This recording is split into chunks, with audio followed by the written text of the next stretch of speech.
Tov. Il y a eu un maasé. Quelqu'un?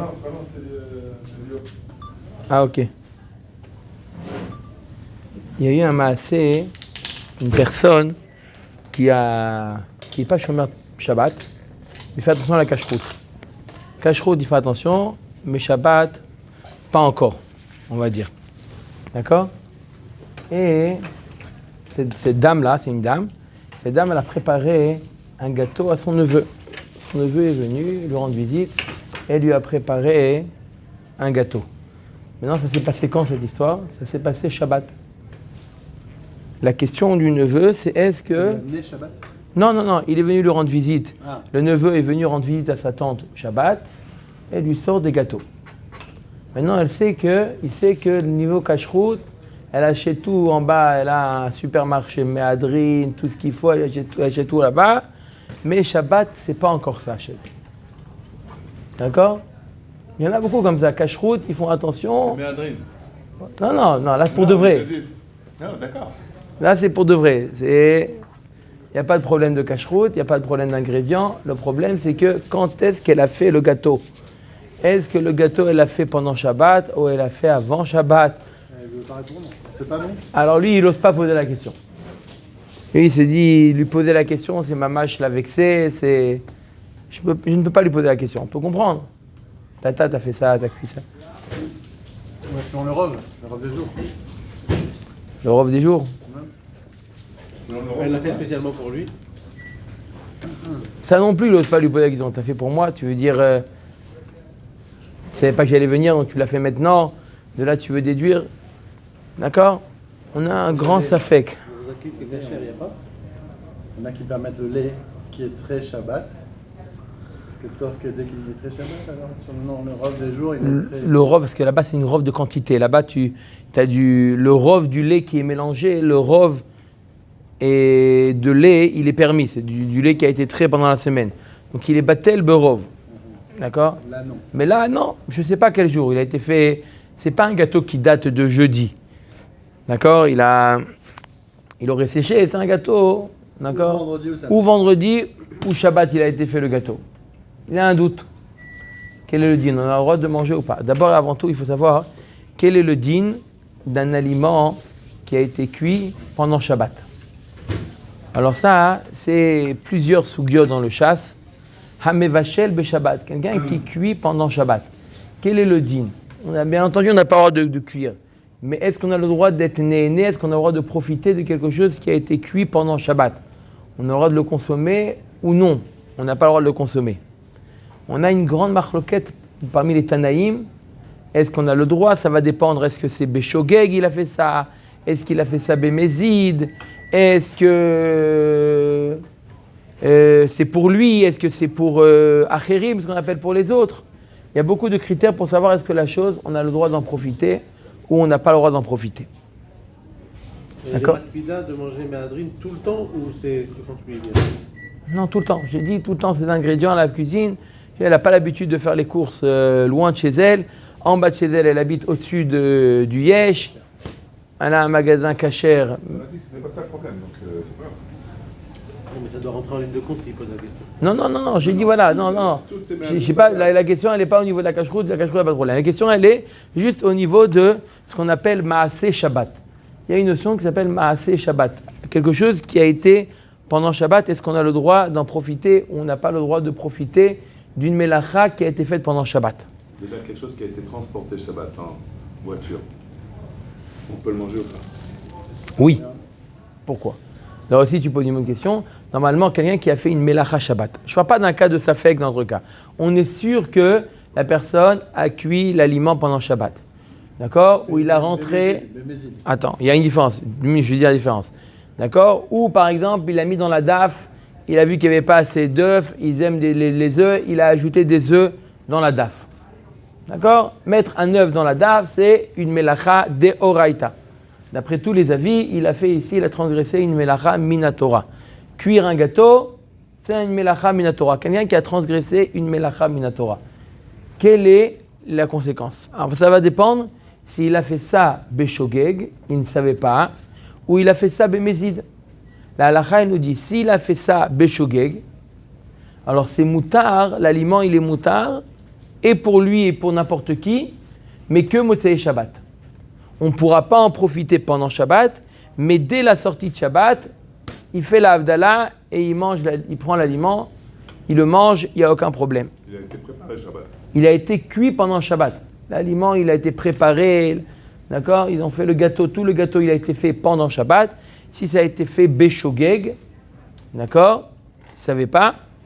Alors, la halakha, elle nous dit qu'on a le droit d'en profiter du gâteau, on a le droit de le manger, mais qu'à partir de Motsei Shabbat. Tout de suite après Motsei Shabbat, il n'y a rien besoin d'attendre. Tout de suite après Motsei Shabbat, il peut profiter de ce qui a été transgressé pendant Shabbat. D'accord? Voilà pour tout, c'est valable pour la lumière, quelqu'un qui a allumé une lumière pendant Shabbat. D'accord? Ça aussi. D'accord? D'où il y en a qui sont marmirim de faire ce qu'on appelle le générateur, ceux qui n'utilisent pas le chashmal de Shabbat, c'est basé sur ça. C'est basé sur le fait que comment on peut profiter d'une melacha de Shabbat. C'est pas simplement une question de moussar, c'est une question dans l'halakha. Une melacha qui a été faite pendant Shabbat, d'accord? Je n'ai pas le droit d'en profiter jusqu'à Motsei Shabbat. Et si ça a été fait bémézid, de manière voulue, alors, pour la personne qui a fait ça à Sour Léolam, lui, pour toujours, il n'a pas le droit de manger cet aliment Léolam, jamais. Mais pour les autres, c'est Motsei Shabbat. Aussi Motsei Shabbat.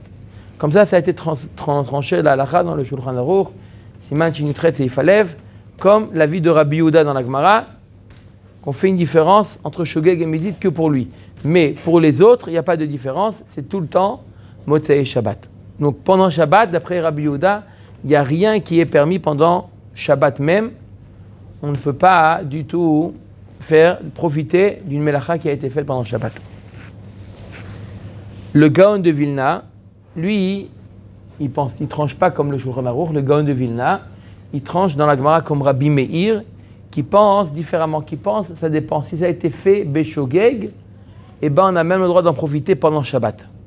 Tout le dit ne pas profiter d'une melacha qui a été faite pendant Shabbat, c'est seulement une melacha qui a été faite bémézid. Mais si la melacha a été faite Beshogeg, même pendant Shabbat, on peut le manger. Mais comme même lui, si c'est pour Rabbi Meir, Ben Beshogeg, il y a trois Rabbi Yochanan Sandlar, mais Rabbi Meir, lui, il est Mekel. Rabbi Meir, il te dit que sans ça a été fait Beshogeg, on a le droit d'en profiter, lui et les autres ont le droit d'en profiter Shabbat.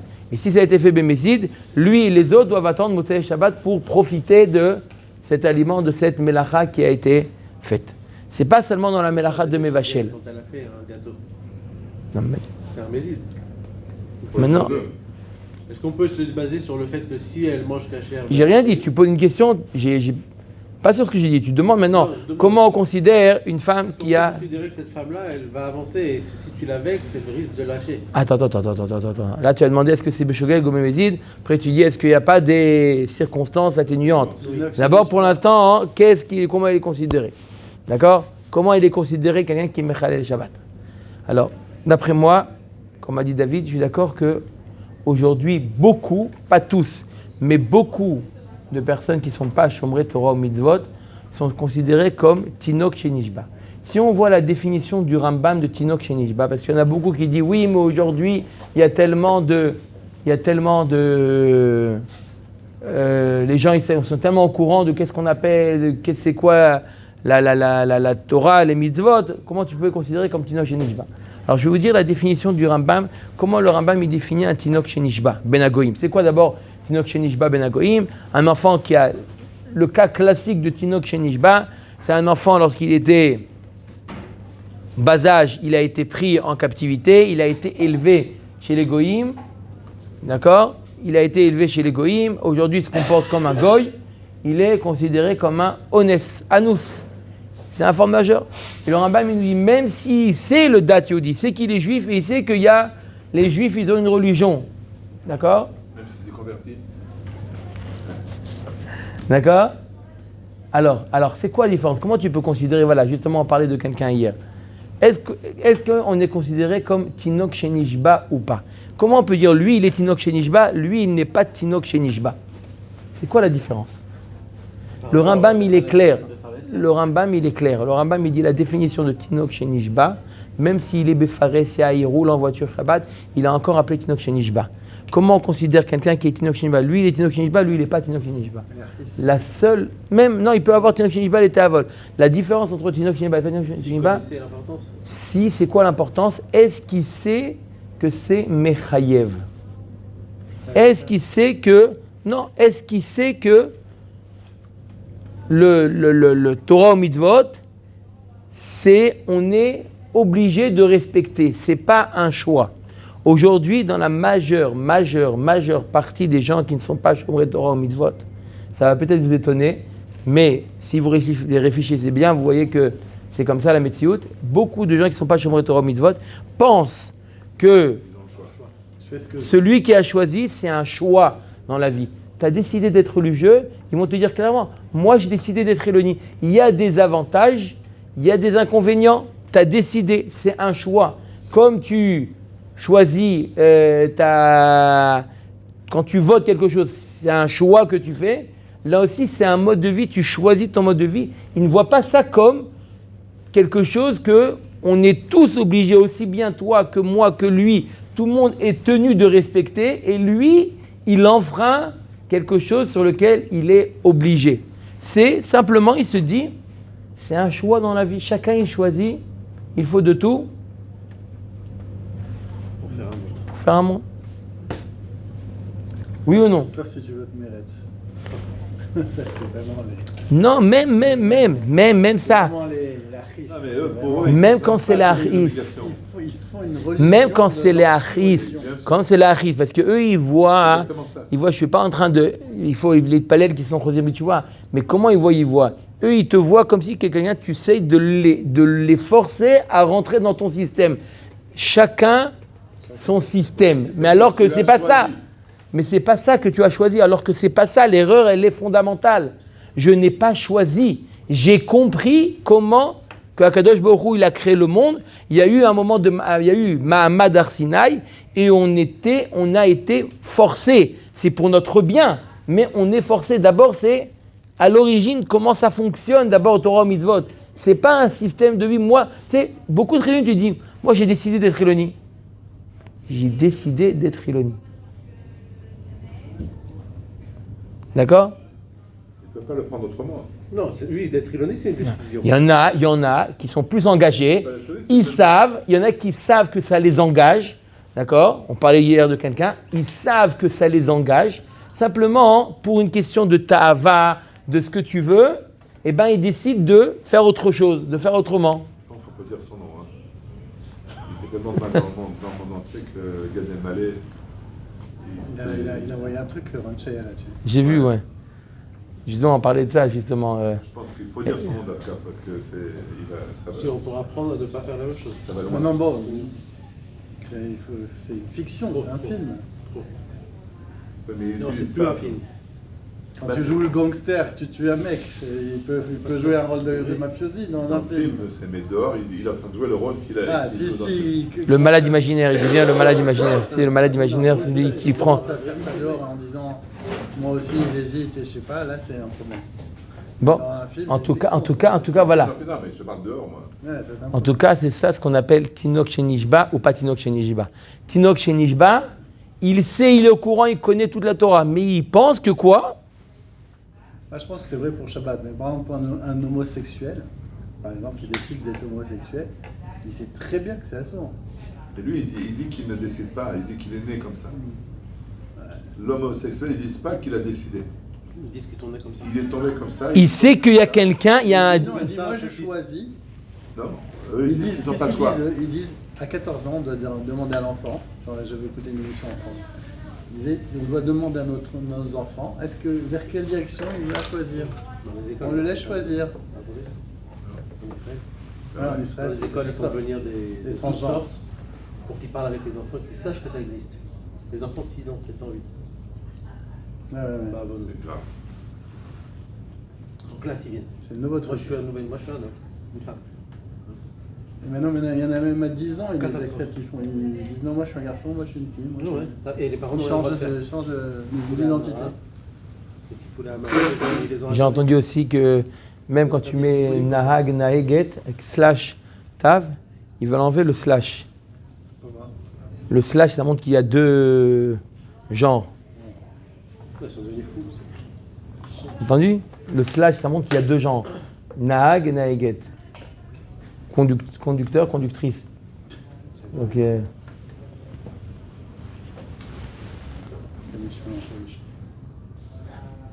c'est ça, en tout cas, la définition de Tinok Shenishba, c'est ce qu'on a dit. Tinok Shenishba, est-ce qu'il sait que ça l'engage, qu'il y a quelqu'un qui a créé le monde et qui a donné un code comment le monde, d'accord? Quelqu'un qui comprend, quelqu'un qui a passé le permis de conduire.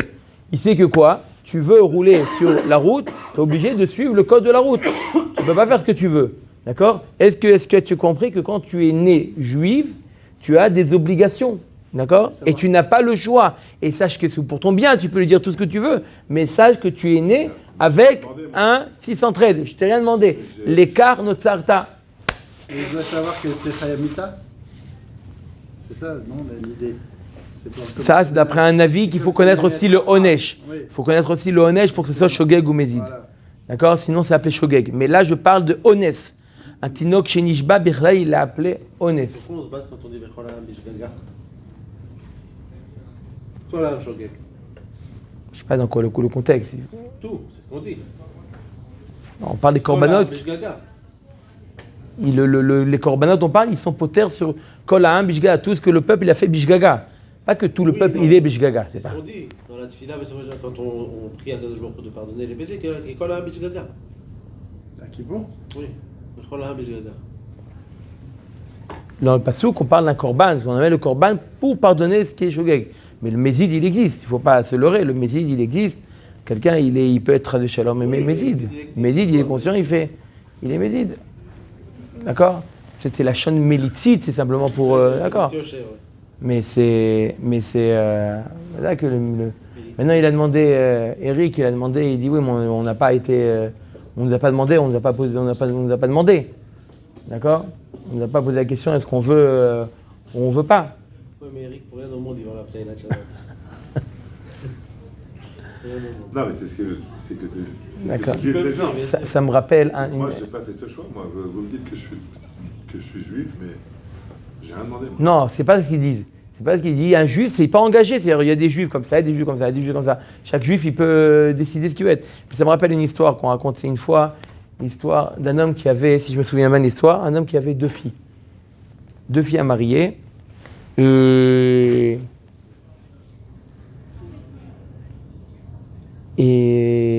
une qui était très moche. Ça a marché ou pas? Oui. Une qui était très moche, elle n'arrivait pas à se marier, et une qui n'avait pas sa langue dans sa bouche. Une qui, n'importe qui elle voyait, elle insultait, elle n'avait pas sa langue, elle était très coléreuse et... Peut-être le Magid Mouzouna, oui, le Magid Mouzouna, exactement, oui. Tu la connais? Non. Bref, il cherchait à se marier, impossible, personne ne veut ni d'elle, ni d'elle. Il y en a un jour un chatran qui est venu, il a dit au père, il dit, j'ai deux khatanim magnifiques. Il dit, avec plaisir, tout ce que tu veux, mes chatranou, je te paye ce qu'il faut. Il dit, un, il est aveugle, et l'autre, il est sourd. On va faire un chidour, l'aveugle avec la moche, et le sourd avec celle qui va mal. Magnifique, ils font le mariage, la nuit de noces, ça se passe très bien. Ils vivent comme ça, heureux. Couple magnifique. D'accord? L'aveugle, il est le plus heureux, il est marié. L'autre, il est le plus heureux. D'accord? Bref. Les années passent. Il y a un jour, dans ce village où ils habitaient, il y a un médecin qui arrive. Il y a un médecin qui arrive dans le village, un médecin international qui est capable de guérir n'importe quel mot, n'importe quel problème, il est capable de guérir. Les deux, ils se disent, les deux amis, ils se disent, on va le voir, on va le voir. L'aveugle, il va voir, il dit, Il va chez le médecin, il dit, tu es capable de guérir? Il dit, bien sûr, sans problème. Le sourd, il dit, tu es capable? Sans problème. Des interventions, etc., des opérations sur opérations. Mais ce faux chef d'avar arrive le jour où l'aveugle, il retrouve la vue. Il retrouve la vue. Qui est-ce qui vient à son chevet? Sa femme. Et là, il appelle tout de suite, cardiologue, tout de suite, venez voir. Tombez dans les pommes. Il préfère devenir aveugle. Top. Le sourd, il arrive, il commence à retrouver la vue, il entend les oiseaux, etc. Et sa femme, à peine elle le voit, commence à l'insulter, à lui faire la honte dans la chambre. Top. Il décide les deux. Il dit, on va porter plainte contre le médecin. Voilà ce qu'il nous a bousillé notre vie. Voilà maintenant une ktouba énorme, on a payé, on ne peut pas divorcer. Une ktouba, qu'est-ce qu'on va faire maintenant? Il nous a fichu en l'air toute notre vie, on va le traîner en justice. Ils vont traîner en justice le médecin. Voilà, ils avaient ça. Top. Il entend le juge, il dit au médecin, qu'est-ce que tu as à dire pour ta défense? Regarde, qu'est-ce qu'à cause de toi, ce que tu as dit, il n'y a pas de problème. Pour ma défense, je les ramène à l'état antérieur et comme ça, ils n'auront plus de ce problème-là. Ah non, on n'est pas d'accord, Il dit, le Maguid Midouvna, il dit exactement ça. Il dit, Akadosh Baruch Hu, on est venu sur le monde. Ah non, mais je veux pas ça, ça m'intéresse pas, qui t'a demandé, etc. Mais ce faux chef d'affaires, Akadosh Baruch Hu t'a mis. Tu profites de ce monde-là, tu profites dans la mazé, dans la maba, tu profites. D'accord? Bien sûr, tu veux pas, honnêtement, tu veux pas revenir à l'état où tu étais une Neshama mitachat kisei hakavod. Tu veux, si le monde là, il est venu pour ramasser des mitzvot, etc., tu es conscient de ça. Sois content et accepte cette situation de pouvoir être dans ce monde-là pour ramasser le plus possible de Torah mitzvot. Donc ça, c'est la différence entre Tinok chez Nishba et pas Tinok chez Nishba. Tout simplement, est-ce qu'il est conscient que ça l'oblige? Ça y est, tu es obligé. C'est pas un choix. Dès qu'il sait que c'est pas un choix, il n'est pas Tinok chez Nishba. S'il pense que c'est un choix, il est appelé Tinok chez Nishba. Aujourd'hui, la majeure partie des Chilonim pense que c'est un choix. D'accord? Donc, il y a Choliot que cette femme-là, cette tante-là qui a fait le gâteau, elle est considérée comme shogeg. Mais comme on a dit, la halakha, le Shulchan Aruch, il a tranché clairement que quoi? Le Shulchan Aruch, il a tranché que même Beshogeg, la halakha, elle est comme Rabbi Yehuda, même Beshogeg que quoi? Que Assour de profiter. Ad Motzei Shabbat. S'il peut prendre le gâteau, Ad Motzei Shabbat, Inematov. Mais s'il ne peut pas prendre le gâteau Ad Motzei Shabbat, alors pendant Shabbat, il n'a pas le droit d'en profiter. Simplement ici, on a affaire à Safek. Il ne sait pas, vous vous rappelez, il ne sait pas quand est-ce que le gâteau il est fait. Est-ce qu'il a été fait pendant Shabbat ou il a été fait avant Shabbat? S'il a été fait avant Shabbat, il n'a aucun problème. Maintenant, si c'est ses parents. Et alors? Lui, il a fait tchouva et ses parents n'ont pas fait tchouva. Par exemple, ça pourrait paraître. Là, d'un côté, tu as un Safek, d'un autre côté, tu as le mitzvah de Raïta, de Chabed, Toharim. Alors, la mitzvah de l'Echabed Lehorim est une conséquence à la mitzvah d'être Shomer Shabbat. D'être Shomer Torah Mitzvot. D'être Mechabed Lehorim, ça ne vient jamais en contrepartie, ça vient en conséquence. Ça veut dire que d'abord, je dois juger, est-ce que j'ai un Issour ou une mitzvah de faire ça? D'accord? Et est-ce que, si j'ai une mitzvah de le faire, le Kibud Avayim ne peut pas aller. S'il n'y a pas de mitzvah, alors là, oui, il y a la mitzvah de Kibud Avayim. La mitzvah de Kibud Avayim, elle vient toujours en deuxième plan. Ça veut dire d'abord décide est-ce que tu as le droit de faire ça ou tu n'as pas le droit de faire ça. Tu dois faire ça, tu n'es pas obligé de faire ça. C'est... Même sur un Issour des Rabbanan. Même un Issour des Rabbanan. Même un Issour des Rabbanan. D'accord? Un Issour des Rabbanan, Bishul Goy, c'est la Philippine qui a cuit aujourd'hui, elle a fait, d'accord? Elle a fait à manger. Allez, Jordan, mange ton plat. Non, c'est pas cachère. Quoi, c'est pas cachère? Regarde, Badat. Quoi, c'est pas cachère? Non, c'est la Philippine qui a cuit. Pas cachère, Bishul Goy. Non. Il n'y a pas de Kibud Avayim. D'accord? Donc là, comme on a un Safek.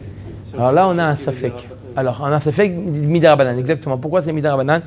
tout le Inyan de ne pas profiter d'une Melacha de Shabbat, pas la Melacha en elle-même, c'est sûr que c'est un Issour d'un Torah, mais le fait de ne pas profiter d'une Melacha, c'est des Rabbanan. C'est les Chachamim qui t'ont dit, t'ont mis un knas, une amende. Quelqu'un qui a cuit, toi et les autres n'ont pas le droit de profiter. C'est les Chachamim qui ont mis ce knas là. C'est midé Rabbanan. D'accord? Alors, est-ce qu'on va utiliser ici le principe Safek des Rabbanan et Kula? On a un principe de base, Safek des Rabbanan et Kula. Quand on a un Safek sur un din des Rabbanan, on dit Safek des Rabbanan et Kula. Dans le cas précédent du Bishul Goy, c'était Vadaï Bishul Goy. Là, c'était, si ça a été cuit pendant Shabbat, alors c'est vrai que c'est interdit, midé Rabbanan. Et si ça a été cuit le gâteau vendredi, il est moutard. Alors qu'est-ce qu'on fait un cas comme ça? Est-ce qu'on va dire Safek des Rabbanan les Kula? On a un principe qui nous dit Safek des Rabbanan les Kula, on le dit seulement dans Davar chez En lo matirin. Quelque chose qui ne sera pas permis. Imlo arshav et matai. D'accord? C'est ou moutar ou assour. Tu ne sais pas ce plat s'il a été cuit par un goy ou pas. Safek des Rabbanan les Kula. Tu le manges. Pourquoi? Il n'y a rien à. Mais là, ce gâteau-là, c'est pas que tu as mis une croix dessus. Ce gâteau-là, il pourra être mangé après Shabbat. Dans tous les cas, il pourra être mangé après Shabbat. Même s'il a été cuit pendant Shabbat, ça s'appelle Davar Sheyesh lo matirin. Comme un œuf qui a été pondu, on ne sait pas s'il a été pondu vendredi ou Shabbat. Tu dis pas Safek des Rabbanan. Un œuf qui a été pondu pendant Shabbat, il est interdit midé Rabbanan. Tu dis pas Safek des Rabbanan. Tu dis quoi? Davar Sheyesh lo matirin. Mange-le après Shabbat. Souda Revi, tu fais un œuf. Tu dis pas Safek des Rabbanan. Les coups là dans Davar Sheyesh lo matirin. Là aussi, Davar Sheyesh lo matirin. Après Shabbat, tu pourras le manger. Après Shabbat, tu pourras le manger. Pourquoi tu dis pas Safek des Rabbanan, Davar Sheyesh lo matirin et tu vas aller les Khumra? Ouais, pourquoi on ne dirait pas Safek des Rabbanan, des Khumra normalement? Alors là, il y a deux manières de permettre dans ce cas-là. Dans le cas du gâteau, les massés, on a deux choses pour permettre. On a dit tout à l'heure la vie du Gaon de Vilna qui disait qu'il possède comme Rabbi Meir que même pendant Shabbat, si c'est Beshogeg, on a le droit. Là, on a qu'à Beshogeg parce que tout Tinoch Nishba. Certains poskim disent quand vraiment c'est Mimkom Tzorer Gadol, il y a un Tzorer Gadol, on peut s'appuyer sur le Gaon de Vilna qui nous dit que même pendant Shabbat, on aura de le manger. Là, le Tzorer, elle risque de se vexer. Ça s'appelle, oui, un Tzorer Gadol. S'il y a un risque qu'elle se vexe, oui, c'est un Tzorer Gadol. Si la tante, elle risque de se vexer, c'est un Tzorer Gadol. Ça, c'est une première possibilité de pouvoir permettre. Ça s'appelle Tzorer Gadol. Et je dis, c'est pas tu dis Tzorer Gadol sans rien. C'est basé sur un psak du Gaon de Vilna qui dit que même sans Tzorer Gadol, le Gaon de Vilna, il dit quand c'est Beshogeg, tu as le droit de manger pendant Shabbat. Par contre, si tu sais qu'elle l'a fait Shabbat vraiment. Même si tu sais que tu l'as fait vraiment pendant Shabbat, d'après le Gaon de Vilna, et tu peux t'appuyer sur Bimkom Tzorer Gadol, oui, tu peux même le manger. Même si tu sais qu'il a fait pendant Shabbat. Pourquoi? Parce qu'il est possible, comme Rabbi Meir, que quand c'est fait Beshogeg, bien, je dis bien Beshogeg, mais Mézid, il n'y a pas du tout de quoi être métir, mais quand c'est Beshogeg, d'accord, il ne connaît pas l'importance de Shabbat, c'est Beshogeg, même si tu es sûr qu'il a fait. Et l'autre cas, et l'autre possibilité de permettre, c'est comme c'est qu'un knas. Alors même dans Davar chez Eshlo Matirin, il y a des poskim qui disent que même quand c'est Davar chez Eshlo Matirin, on peut être Mekel dans Davar chez Eshlo Matirin, quand c'est comme un knas, c'est pas un Issour de Rabbanan comme Bichoulé Akoum, chose comme ça. C'est un Issour de Rabbanan qui est calme de ne pas profiter. Bien sûr, elle a fait un Issour, je ne dis pas le contraire, mais le fait de ne pas profiter, c'est un Issour qui est calme. Quand c'est un Issour qui est mamash léger, comme le knas de Maaseh Shabbat qu'on appelle, d'accord? Comme c'est un safek ici, on peut s'appuyer sur le principe de safek de Rabbanan et Kula, même que c'est d'avoir chez Eshlo Matirin. Sur Yahin Nesser, c'est un là. Est-ce qu'il y a. Non, quand c'est Nesser, pas par un goy. Un juif qui n'est pas Shomer Shabbat. C'est Bédiavad, c'est Bédiavad. Tout ça, c'est Bédiavad, bien entendu. Et qu'on sait qu'il peut se vexer, comment on doit réagir? Ça dépend. Alors, est-ce qu'il est vraiment. Est-ce qu'il est. Alors, il y a une Kula du Ravaya qui dit que si jamais ce Mechalel Shabbat, il fait le Kiddush, d'accord? C'est pas quelqu'un de Meret, il fait le Kiddush quand même. Il y en a beaucoup comme ça, qui font le Kiddush. Après, ils sont devant la télévision, ils vont à la plage. Oui. Il y en a beaucoup comme ça. Kiddush, ils font. Il dit à un juif qui fait au moins le Kiddush, il n'a pas le digne de Yahin Nesser.